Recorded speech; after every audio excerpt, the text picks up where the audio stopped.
ये है इंडिया का 448 करोड़ का एक इंटरनेशनल एयरपोर्ट जिसे खुद पीएम मोदी ने इनॉग्रेट किया था, जो बनने वाला था ग्रोथ इंजन। लेकिन आज इनॉग्रेशन के सिर्फ 3 साल बाद ये बिल्कुल वीरान पड़ा है। कुछ फायदा हुआ अपनी जमीन एयरपोर्ट को देने से? कोई फायदा नहीं हुआ, नुकसान छोड़ के बहुत से गांव खत्म हो गए। हम लोग कहाँ जाएंगे? हमारे इतने घर जमीन है, कोई से पता कर लीजिए, हमारे कहीं नहीं है। इनॉग्रेशन हुआ अक्टूबर 2021 में और इनॉग्रल फ्लाइट श्रीलंका से आई। 26 नवंबर 2021 को कॉमर्शियल फ्लाइट्स की शुरुआत हुई और 7 नवंबर 2023 को आखिरी फ्लाइट ऑपरेट हुई, यानी 2 साल में एयरपोर्ट ठप। Indian Prime Minister Narendra Modi inaugurated Kushinagar.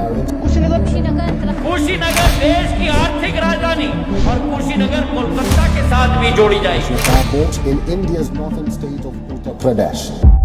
ये है एक इंटरनेशनल एयरपोर्ट का रास्ता जहां से टूरिस्ट की गाड़ियां गुजरनी चाहिए थी, पर यहाँ पर लोग अपनी फसलें सुखा रहे हैं। ये एयरपोर्ट बना तो एक कॉमर्शियल एयरपोर्ट था, पर ये अब सिर्फ एक वीवीआईपी एयरपोर्ट बनके खत्म हो चुका है। यहाँ फ्लाइट्स तो आती हैं, पर सिर्फ पॉलिटिशियंस की। लेकिन इतना बड़ा एयरपोर्ट 448 करोड़ जिसकी लागत है, 3.2 किलोमीटर्स का जिसका रनवे है, जिसे खुद पीएम नरेंद्र मोदी ने इनॉग्रेट किया, आखिर वो फेल कैसे हो गया? यहाँ इसी को इन्वेस्टिगेट करने हम आ गए हैं कुशीनगर।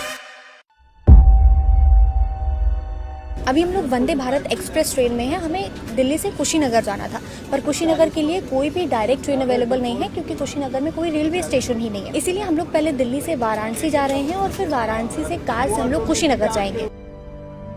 अभी हम लोग वाराणसी से कुशीनगर जा रहे हैं, जो लगभग 255 से 265 किलोमीटर है और जहाँ पर पहुँचने के लिए हमें 5 से 6 घंटे लगेंगे।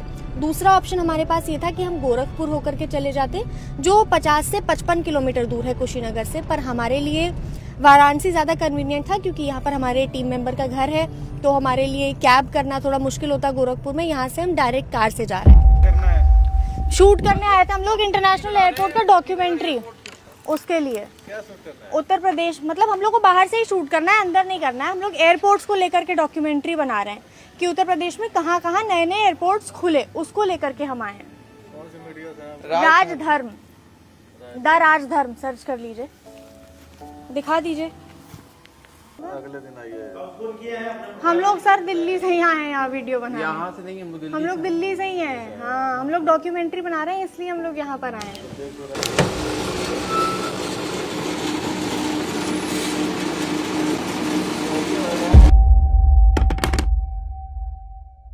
कुशीनगर कोई रैंडम जगह नहीं है, बल्कि हमारा इंडिया इतना लकी है कि गौतम बुद्धा की लाइफ साइकिल के 3 मेजर पार्ट्स हमारे भारत में हुए, जैसे बोध गया जहाँ पर उनका इनलाइटमेंट हुआ, सारनाथ जहाँ पर उन्होंने अपना पहला उपदेश दिया, और उसके बाद आता है ये कुशीनगर जहाँ पर हुआ उनका महापरिनिर्वाण यानी मोक्ष की प्राप्ति।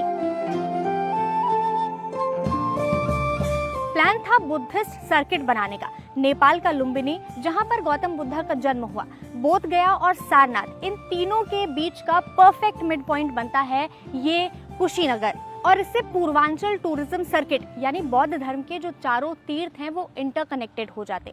अगर ये एयरपोर्ट फंक्शनल होता तो यहाँ पर हमारे देश में, हमारे कुशीनगर में म्यांमार, चाइना, थाईलैंड और श्रीलंका जैसी कंट्री से टूरिस्ट डायरेक्ट हमारे यहाँ आते, और उसके बाद में यहाँ के लोगों को, लोकल्स को डायरेक्ट फायदा पहुँचता, जैसा कि नेपाल के लुम्बिनी में पिछले साल हुआ, जब 11 से 12 लाख बुद्धिस्ट टूरिस्ट वहाँ पर आए। जब इस एयरपोर्ट का इनॉग्रेशन हुआ तब सरकार ने इसे पूर्वांचल की ग्रोथ इकोनॉमी का इंजन बताया था। बड़े बड़े वादे थे इकोनॉमी की ग्रोथ के, नई जॉब्स के और टूरिज्म को बढ़ाने के। ऑफिशियल प्रेस रिलीज में लिखा गया कि कुशीनगर इंटरनेशनल एयरपोर्ट बनने से डायरेक्ट फॉरेन टूरिस्ट का कुशीनगर अराइवल 20% तक बढ़ जाएगा। उत्तर प्रदेश की गवर्नमेंट ने भी कहा था कि कुशीनगर एयरपोर्ट को इंटरनेशनल स्टेटस मिलने से पूर्वांचल के डेवलपमेंट में बूस्ट आएगा और लोकल्स के लिए एम्प्लॉयमेंट अपॉर्चुनिटीज जनरेट होंगी। टूरिज्म में 20% तक की growth, hotel, taxis, restaurants, handicrafts और लोकल ट्रांसपोर्ट में थाउजेंड्स ऑफ न्यू जॉब्स, और इसी के साथ 10 से 15 सराउंडिंग डिस्ट्रिक्ट्स के लिए डायरेक्ट फायदा। प्रॉमिसेस बड़े थे और एक्सपेक्टेशंस भी, पर ग्राउंड पर आज भी ये सवाल है कि क्या इकोनॉमी वाकई में बूम हुई? क्या नाम है भैया आपका? राम जन्म गुप्ता। आपकी भी जमीन गई है एयरपोर्ट में? जी। कितनी जमीन गई है लगभग? 3 कट्ठा हम लोग का शेयर था, हम्म। वही गया है। और आपके गांव की कितनी जमीन गई है? समथिंग 50 एकड़ हमारे गांव की जमीन गई है, केवल शाहपुर की। और ऐसे ऐसे 14 गांव पड़ा है एयरपोर्ट के अंदर। बहुत से गांव खत्म हो गए, और कुछ बिरती में मकानें टूटी, अभी इस बीच टूटी हैं, करीब 15-20 दिन पहले टूटी हैं बिरती में मकान है आगे। और लगभग कितने लोगों ने अपनी जमीन दी? हमारे गांव के कम से कम 200 लोगों ने अपना जमीन दिया है। सिर्फ आप अपने गांव का सिर्फ हम अपने गांव बता रहे हैं, शाहपुर का। ऐसे मान लीजिए 14 गांव है, सबका गया होगा। कुछ फायदा हुआ अपनी जमीन एयरपोर्ट को देने से? कोई फायदा नहीं हुआ, नुकसान छोड़ के। हमें बोला गया था कि विद्यालय खोला जाएगा, आज तक आप कहीं सर्वे कर लीजिए, कोई विद्यालय नहीं है, कहीं नहीं है। बोला गया हॉस्पिटल खोला जाएगा, कहीं हॉस्पिटल नहीं खुला।